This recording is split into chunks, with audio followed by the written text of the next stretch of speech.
सौंदर्य केवळ डोळ्यात नसतं, ते असतं दागिन्यांमध्येही. सोने, चांदी, हिरे आणि त्यावर तुमचं नाव कोरणारं एक विश्वासाचं नाव म्हणजेच संगमनेर येथील ओम मयूर ज्वेलर्स. पिढ्यानपिढ्यांचा वारसा असलेले दागिने आधुनिक डिझाईन सोबत आता तुमच्या जवळ. लग्नकार्य असो, सण असो वा खास क्षण, ओम मयूर ज्वेलर्स मध्ये मिळेल प्रत्येक प्रसंगासाठी खास दागिने, खास तुमच्यासाठी. ओम मयूर ज्वेलर्स म्हणजे तुमच्या सौंदर्याचा हक्काचा दागिना. सुवर्ण बस्त्यासाठी आता कशाला नाशिक पुणे, संगमनेर मध्येच आहे आता नवनवीन दागिने. आजच भेट द्या ओम मयूर ज्वेलर्स, अशोक चौक, संगमनेर, जिल्हा अहिल्यानगर. संपर्क 9372 012 044. राहुरी तालुक्यातील सातरळ तांभेरे रस्त्याचं रुंदीकरण आणि डांबरीकरण करण्याच्या मागणीसाठी किरण कडू पाटील यांच्या नेतृत्वाखाली तहसील समोर सुरू असलेलं बेमुदत धरणे आंदोलन खासदार निलेश लंके यांच्या आश्वासनानंतर आज तात्पुरतं स्थगित केलं गेलंय. सातरळ तांभेरे रस्त्याची अत्यंत दयनीय अवस्था झाल्यामुळे शाळकरी, विद्यार्थी, शेतकरी आणि नागरिकांना मोठ्या प्रमाणात त्रास सहन करावा लागतोय.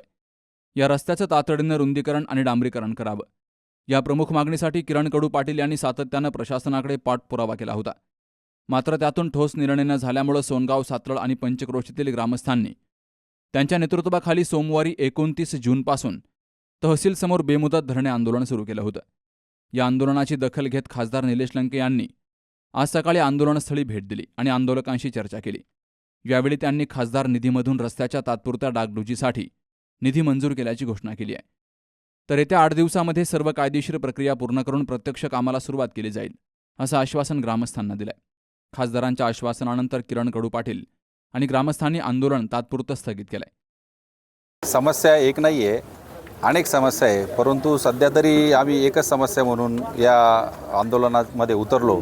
एकच समस्या घेऊन आम्ही या आंदोलनाचा अवलंब या ठिकाणी हे केला. परंतु आमच्या सोनगावचे रस्ते असतील, आमचे धानोरे गावातले रस्ते असतील, आम्ही नेहमी भाषणामध्ये मी सांगतो की सातरळ, सोनगाव, धानोरे म्हणजे आमचे राहुरी तालुक्यातलं कारगिल आहे. आमच्याकडे नेहमीच दुर्लक्ष केलं जातं, नेहमीच दुर्लक्ष होतं. तर सातरळ, सोनगाव, धानोऱ्याकडनं जो तालुक्यालाही, राहता तालुक्यालाही जोडणारा रस्ता आहे, संगमनेर तालुक्यालाही जोडणारा रस्ता आहे, तर तो प्रमुख रस्ता हा तालुक्याला येणारा राहुरीला, म्हणजे तिकडनं शेतीमाल, आमचे कांदे असतील, काय मार्केट कमिटीला येणारा जो भाजीपाला असेल, दुधाचे टँकर आहेत आमच्या इकडं 3 दुधाचे प्लॅन्ट आहेत, मोठे मोठे टँकर त्या भागातून जातात. तर त्या रस्त्याचा वापर विद्यार्थी मोठ्या प्रमाणात करतात. 1001 विद्यार्थी आमच्या गावामध्ये शाळे, कॉलेजसाठी येतात.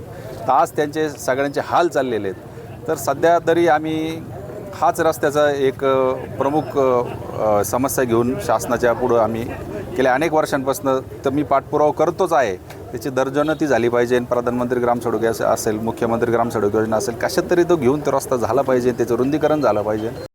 आमचे युवक नेते किरणराव कडू यांनी 5 दिवसापासून धरणे आंदोलन केलं. त्या भागातील सगळे गावातील ग्रामस्थ, आमची सगळी मंडळी या ठिकाणी उपस्थित आहे. सातरळ ते तांभेरे रस्त्याची जी दुरावस्था झालेली आहे, म्हणजे आज त्या रस्त्याची दुरावस्था झाल्यामुळं, खड्ड्यामुळं, पावसाचं पाण्यामुळं तो रस्ता पूर्ण बंद झाला. सगळ्यात महत्त्वाचं, ज्या स्कूल बस जातात, शाळेसाठी ज्या बस जातात, त्या बससुद्धा महामंडळ, एस टी महामंडळाने सांगितलं की तो रस्त्याची दुरुस्ती करा, तरच आम्ही त्या गाड्या पुढं पाठवू. शेवट ते त्यांच्या जागेवर योग्य आहे.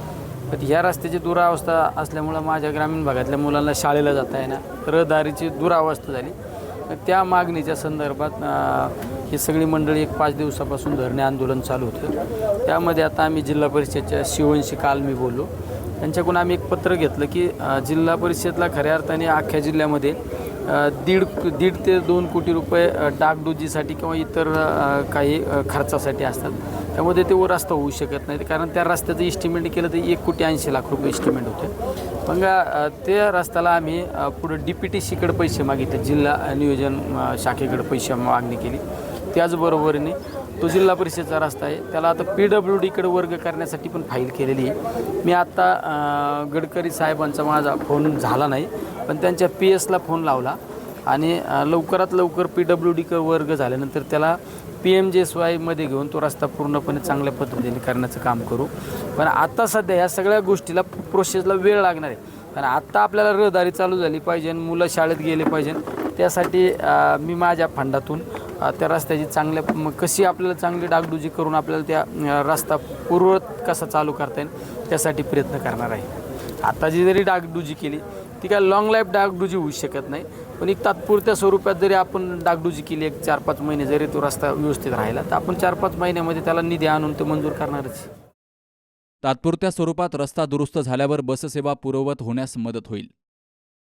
त्यामुळे शाळकरी विद्यार्थ्यांची गैरसोय दूर होईल आणि पावसाळ्यात शेतकरी तसेच ग्रामस्थांना होणाराही त्रास कमी होईल, अशी अपेक्षा व्यक्त केली गेली आहे. सुहास जाधवसह Sharad Pacharne, C news Marathi, Rahuri. Congratulations वहिनी, बाळ झाल्याबद्दल. पण मी ऐकलंय डिलिव्हरी फार क्रिटिकल होती. आता ठीक आहे ना सगळं? अगं होता थोडा प्रॉब्लेम, पण स्त्रियांच्या आरोग्याची संपूर्ण काळजी घेणारं मातृसेवा होतं ना साथीला. सगळं सुरळीत झालं. किशोर वयापासून ते रजोनिवृत्तीपर्यंत स्त्रीच्या आरोग्याची संपूर्ण काळजी घेणारं अहमदनगरमधील पहिलं स्त्री रुग्णालय Matruseva women's hospital, obstetric ICU. किशोरवयीन आणि विवाहपूर्व समुपदेशन, गरोदर माता तपासणी आणि प्रसूती, पहिल्या सिझेरियन नंतर नॉर्मल डिलिव्हरीची सोय. मातृसेवा विमेन्स हॉस्पिटल, सक्कर चौक, नवीन टिळक रोड, अहमदनगर. फोन 9850 20 0017.